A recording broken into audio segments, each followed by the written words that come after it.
welcome to your sleep story. I'm so glad you're here tonight. Whatever this day was, however long it felt, however much it held, it is behind you now, completely behind you. You made it through, and that is everything. So let's begin. Before I take you anywhere tonight, I want to count you down from 10 to 1.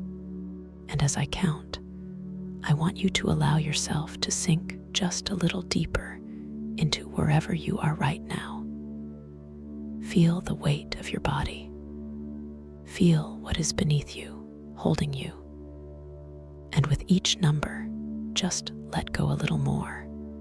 10. Allow your eyes to close. Gently, completely. There is nothing you need to see right now. 9. Feel your shoulders and let them drop as far as they want to go. 8. A slow breath in through the nose. 7. And all the way out. 6. Your hands. Feel them opening. Whatever you've been holding today, you can put it down now. 5. Your jaw is soft. Your face is soft. 4. Your legs are heavy, warm. 3. You're drifting, not asleep yet, but moving that way.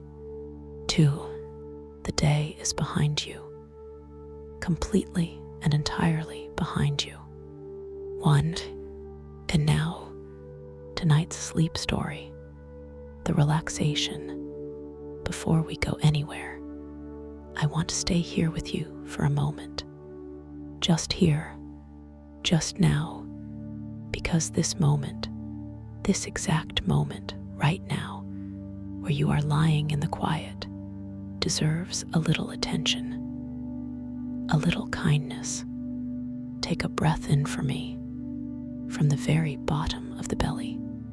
Good, and let it go. And as you breathe out, I want you to imagine that everything you were carrying today, every worry, every unfinished thought, every heavy thing is just leaving with that breath, just drifting away. You don't have to solve anything tonight. You don't have to figure anything out. You don't have to be anything other than exactly what you are right now. A person who deserves rest. A person who deserves sleep. Because you do. You really do. Whatever happened today, whatever was hard, whatever felt heavy, you made it through. You are here. And that is enough. That is more than enough. You are safe. And you are here. Bring your awareness gently to your feet now. Just notice them and allow them to soften. The toes uncurling, the arches releasing. All the small held tension of the day simply letting go. Let that softness travel upward, through the calves, through the knees, the thighs. All of it warm, all of it heavy, all of it resting now. Your lower back, your hips. Allow yourself to feel the surface beneath you taking your weight completely, fully. You don't have to hold yourself up anymore. The earth has you. The coast has you. The belly soft. The chest soft.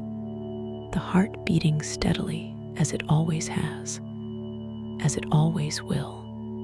Your shoulders dropping, your arms heavy and warm, your hands open and still, the neck long and loose, and your face, let the jaw go.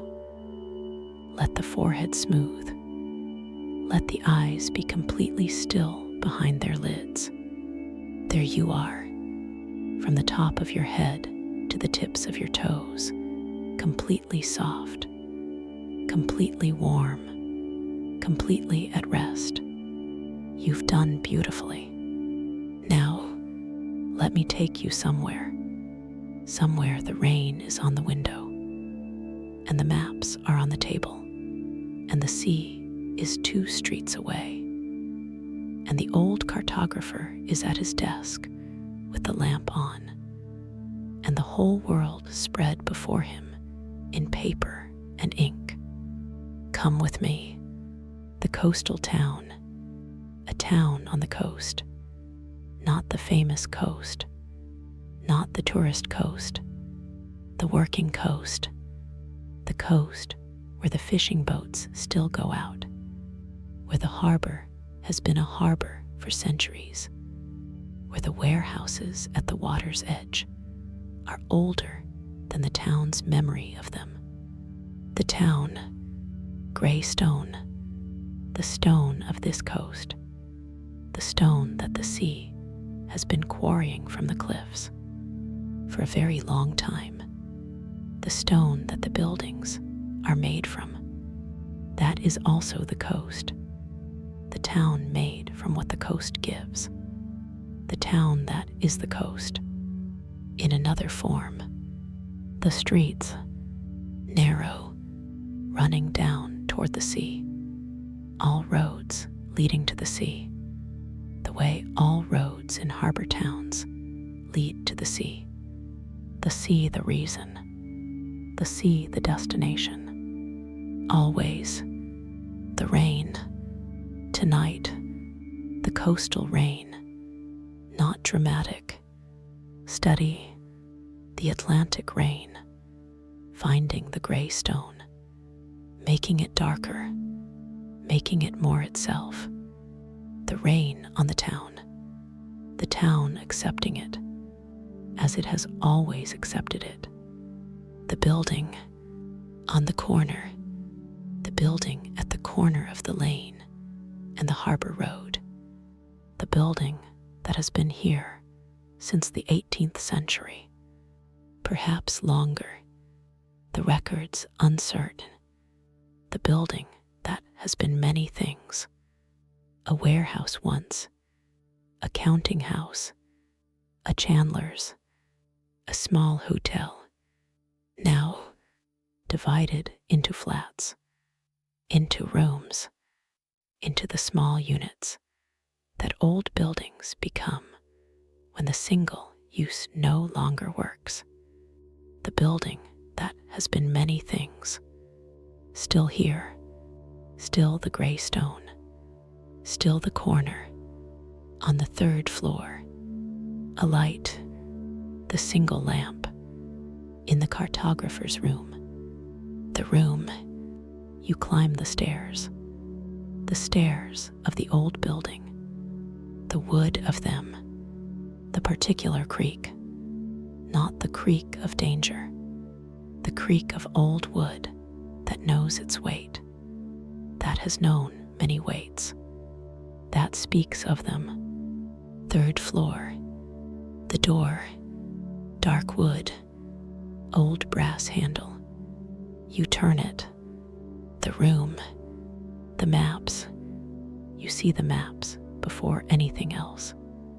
The maps on the walls, on the table, rolled in the corner, in the flat drawers under the table. The room is maps. The maps are the room. The smell, the room's smell. Paper, old paper, the paper smell of the maps. The particular paper of cartographic work, not ordinary paper. The vellum of the old maps, the stretched calf skin of the medieval charts, and the modern paper, the heavy stock, the paper that takes the ink, that holds the line, that lasts, the paper smell of all of these, the accumulated smell of many maps, many years of maps, in this room, and the ink, the India ink, the black ink of the cartographer's line, the most precise line, the line that must be true, because lives depend on it. The line that says, the coast is here, the shoal is here, the depth is this, the ink smell, clean, precise, and the sea, 2 streets away, finding its way in. The salt of it, the particular smell of this coast sea, finding the room, Cornelius, the cartographer. His name is Cornelius, not the canal boatman, the other Cornelius, the same name, a different life. He is 71 years old. He has been making maps for 43 years. He came to it from the sea. He was a navigator first, on merchant ships, on research vessels, a navigator who understood charts, who understood what charts got wrong, who understood the gap between what the chart showed and what the sea actually was, the gap that could kill, the shoal that the chart placed 50 meters to the north of where it actually was, the rock that the chart omitted, the depth that the chart overstated. He came ashore at 48 after a passage that frightened him. Not the sea, the chart that was wrong. He decided he would make better charts.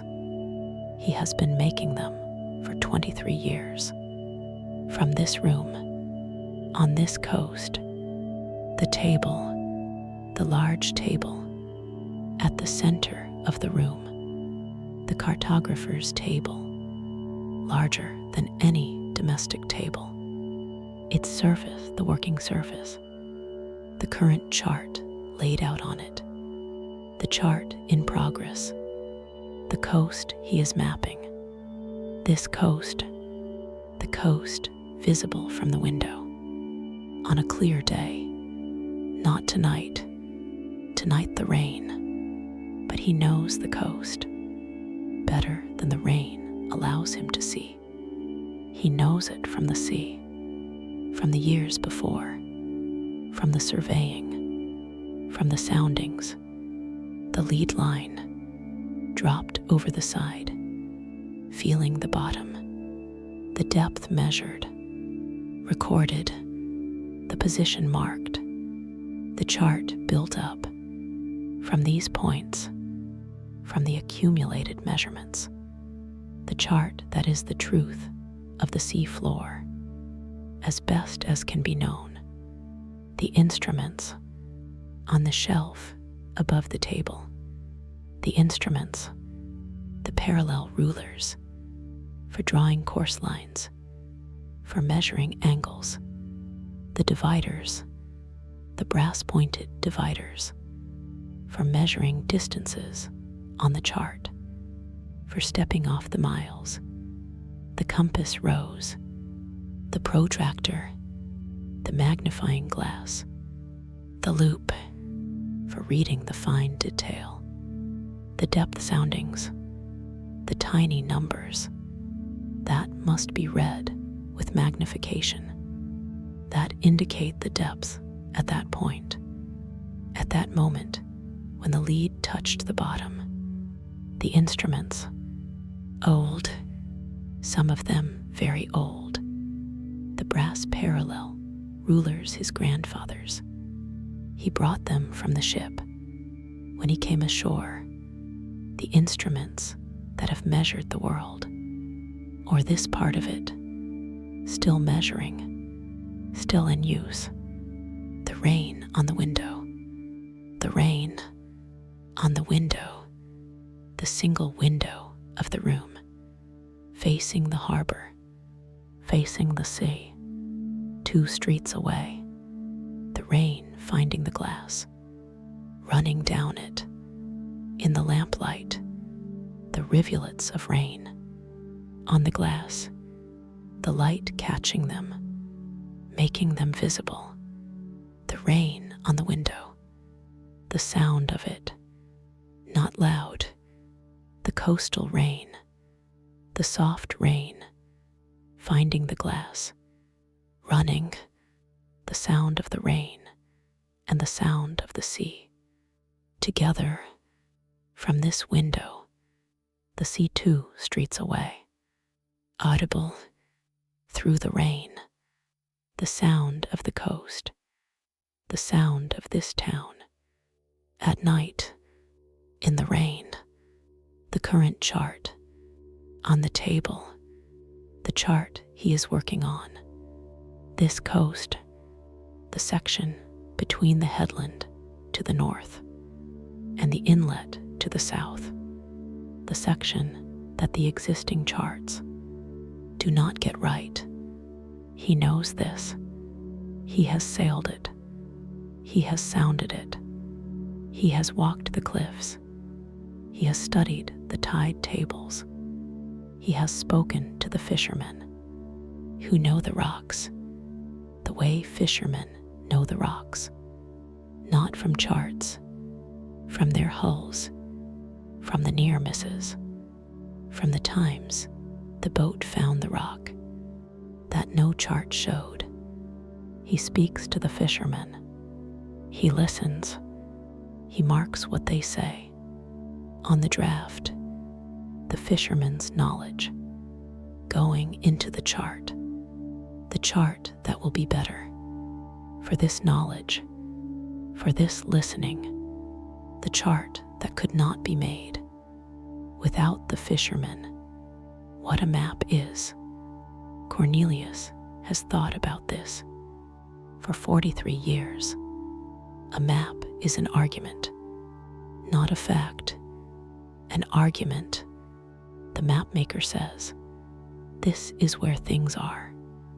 This is the relationship between them. This is the truth of the world, as I have found it. But the argument is always incomplete. The map is always smaller than the territory. The map leaves things out, has to leave things out. The simplification is necessary. The art is in choosing what to leave in, what to take out, what detail serves the navigator, what detail confuses. The map that shows too much is as dangerous as the map that shows too little. The cartographer's judgment, what to show, at what scale, with what emphasis. The cartographer making the argument every time, with every line, with every decision. The map is not the territory. The map is a conversation about the territory, a very important conversation that people's lives depend on. The old maps on the wall, the old maps, the charts that came before, that Cornelius has collected over 43 years.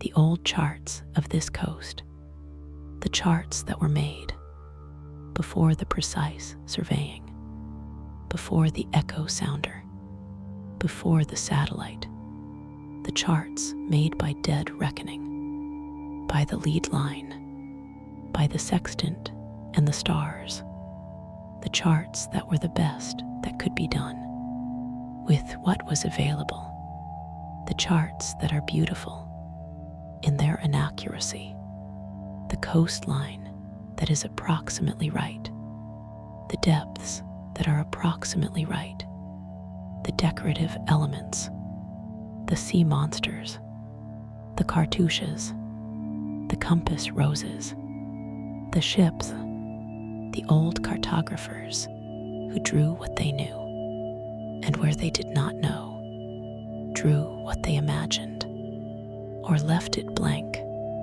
Here be dragons, or simply the white of the unknown, the white on the old chart, the unknown that someone would eventually fill in, that Cornelius is filling in.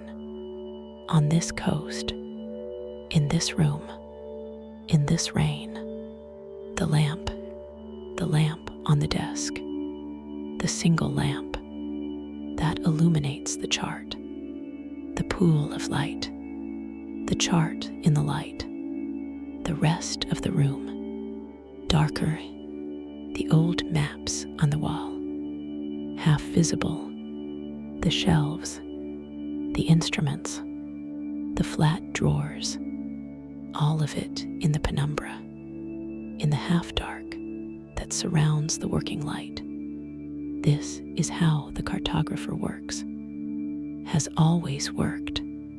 The pool of light, the chart in it, the rest of the world receding into the dark, while the work is done, while the coast is drawn, while the depths are marked, while the truth of the sea floor is put onto paper. The lamp, his lamp, on the desk, in the rainy coastal town, the light that the ships do not see, but that makes the charts that the ships will use to find their way. The fisherman's knowledge. He has been talking to them for 23 years, since he came to this coast. The fishermen who know the sea, who know it the way Seamus knows his island, by daily faithful presence. The fishermen who could tell you, without charts, without instruments, where the hazards are, where the good ground is, where the fish come, at what tide, at what season. The fishermen whose knowledge is in their hands, in the hull of their boats, in the feel of the water under them. Cornelius listens. He takes notes in the small notebook that he carries always, the same notebook as Alina the astronomer, as Arthur the painter, as every person in these stories who pays attention, who records what they see. The fishermen speaking, Cornelius listening, the knowledge passing from the fisherman to the notebook, from the notebook to the chart, from the chart to the navigator, from the navigator to the sea. The chain of knowing, that keeps the ship safe.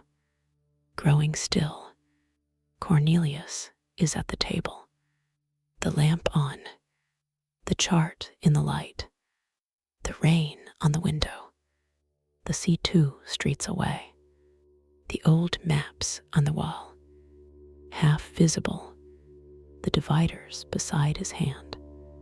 If thoughts are arriving, and they probably are, because that is what minds do, they are not staying long. The maps take them, the maps that contain so much thought already, the accumulated thought of 43 years, of measuring, of listening, of drawing the line. The thoughts come, you notice them, the maps receive them, as the chart receives the depth soundings, one by one, each one placed in its position, the picture building. You don't need to hold any of them, just the room, just the lamp, just the rain on the window, just Cornelius at the desk, making the world more legible, one line at a time. Peace lives in this room, in the maps and the instruments and the lamp and the rain, and Cornelius's 43 years of faithful attention to the truth of the coast. Tonight it is yours. Good night. You are doing so beautifully. The day is done. You came to the room tonight, the stairs creaking, the old brass handle, Inside, the maps on every surface, the smell of paper and ink, and the sea 2 streets away.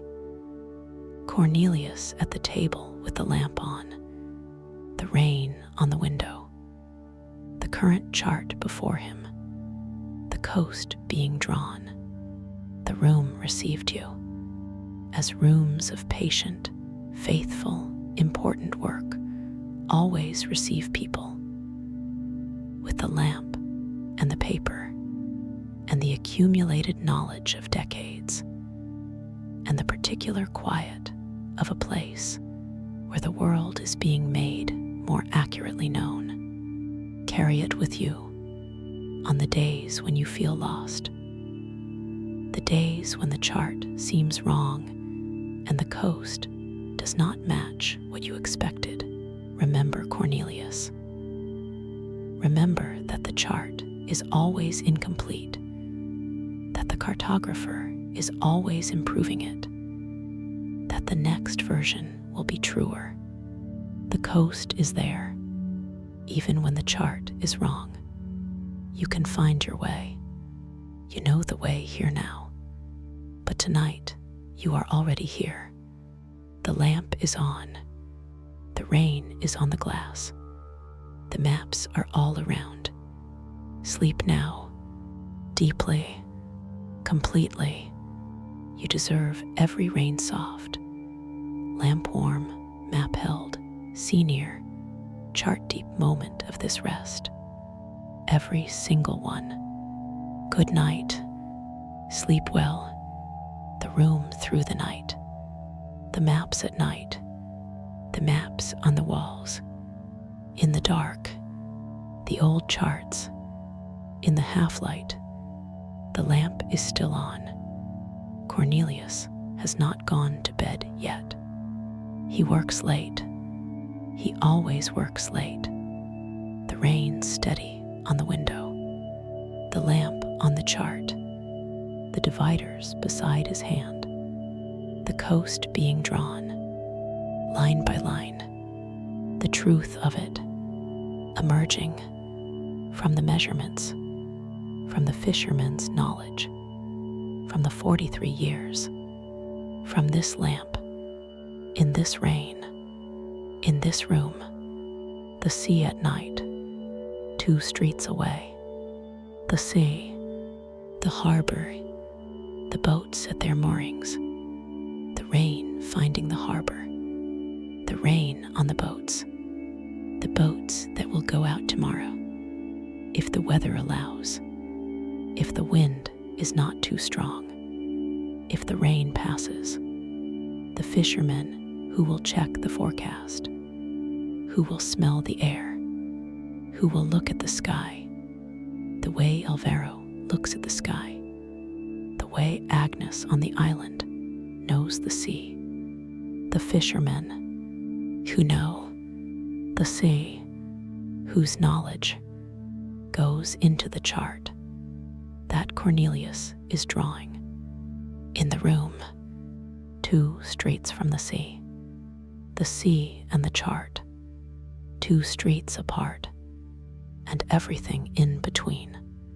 What the old charts show, the old charts on the wall, the charts from the 16th century, the 17th, the 18th, each one a picture of what was known at that time about this coast, the coast that was approximately right, the coast that was a rough guess in places, a careful measurement in others, the contrast on the same chart, the section that the surveyor reached, accurate, the section he did not, approximate, guessed, imagined, the white spaces, the dragons, the sea monsters, the cartouches, the decorations that filled the void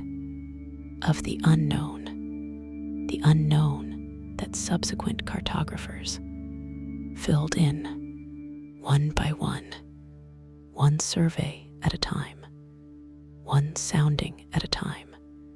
The white spaces shrinking century by century, the world becoming more known, more legible, until now, until Cornelius, working on the last few spaces, the sections of this coast that the charts still get wrong, that he is correcting, the lead line before the echo sounder, the lead line, the method of sounding that Cornelius learned on his first ship, the lead weight on the rope, marked at intervals, in fathoms, 1 fathom, 6 feet, 2 fathoms, 12 feet, the rope marked with different materials, leather,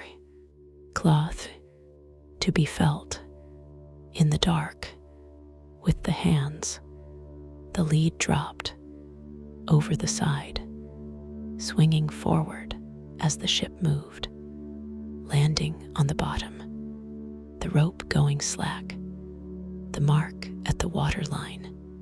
Read, recorded, the depth at this position, at this moment, the lead line, the most ancient sounding method used by the Phoenicians, by the Egyptians, by every seafaring people for 3,000 years. Cornelius learned it before the electronics, the lead line in his hands, the feeling of the bottom, through the rope, through the weight, through his hands, the direct contact with the sea floor. Cornelius at 3 in the morning. He is still at the desk. He works until 3. Sometimes, when the chart is going well, when the section he is drawing is coming right, when the decisions feel clear, where the line should be, he works until 3, or until the clarity fades, until the judgment becomes uncertain. He knows the moment when the decisions stop being clear, when he can no longer trust his eye. He stops. He rolls the chart. He puts it in the drawer. He turns off the lamp. The room, dark, the rain still on the window, the sea still 2 streets away. He goes to bed. He sleeps. The chart in the drawer, waiting for the morning clarity, for the fresh eye that will see what the tired eye cannot. The navigator who uses the chart. Somewhere on the sea, a navigator looking at a chart, not this chart, a previous chart that Cornelius made, that was published, that went to the chart agents, that the ships bought. The navigator looking at the chart in the wheelhouse, the chart that shows this coast, that shows where the shoal is, that shows the depth, that shows the safe passage. The navigator who does not know Cornelius, who does not know this room, who does not know the 43 years, who simply uses the chart to find their way, the chart doing what the chart was made to do, the knowledge passing from the sea to Cornelius, from Cornelius to the paper, from the paper to the navigator, from the navigator back to the sea, the circle, the knowledge completing itself, the blank space on the current chart, the section he has not yet drawn, the blank space, the white, the unknown, or the not yet known, the section of the coast that he has not yet surveyed, that the fishermen have told him about, that he has notes on, but has not yet drawn, the blank space that will be filled when he goes back to the coast, when the weather improves, when he takes the boat out, when he sounds the section, when he marks the hazards, when he comes back and draws what he found, the blank space becoming known, the chart improving, the world becoming more legible, one section at a time, the blank spaces shrinking as they have always shrunk, as Cornelius shrinks them, year by year, the rain ending. Before dawn, the rain stops. It simply stops. No gradual thinning, no final shower. It stops. The silence after the rain, the particular silence, the sound of the rain had been everywhere, on the window, on the roof, on the gray stone of the town. And now, not the silence the rain makes. When it ends, the town receiving this silence, the town that has always received the rain and always received its ending, the stone darker, wet, glistening, the harbor, the rain on the harbor surface, gone, the surface smoother now, the reflections clearer, the lights of the harbor more present in the still water after the rain, the sky beginning to clear very slowly, stars appearing in the gaps above the harbor, above the gray stone, above the room where the lamp still burns, where the chart still waits for the morning. The lamp is on, the chart is on the table, the rain has stopped, the town is wet and quiet, the sea is 2 streets away, the boats are at their moorings, the old maps are on the walls, the dividers are beside the chart. Cornelius is at the desk. Still, the line being drawn, the coast becoming more true, one line at a time, and you are sleeping deeply, completely, peacefully in the cartographer's room, in the rainy coastal town, the maps all around you, the lamp, the rain on the glass, the sea, 2 streets away, the world being made more legible for you, for the navigator, for everyone who needs to find their way. This is exactly where you should be. This is exactly what you deserve. Every rain soft, lamp warm, map held, sea near, chart deep moment. Every single one. You are safe. You are held. You are at peace. Good night, dear friend. Sleep well. Sleep deeply. Good night.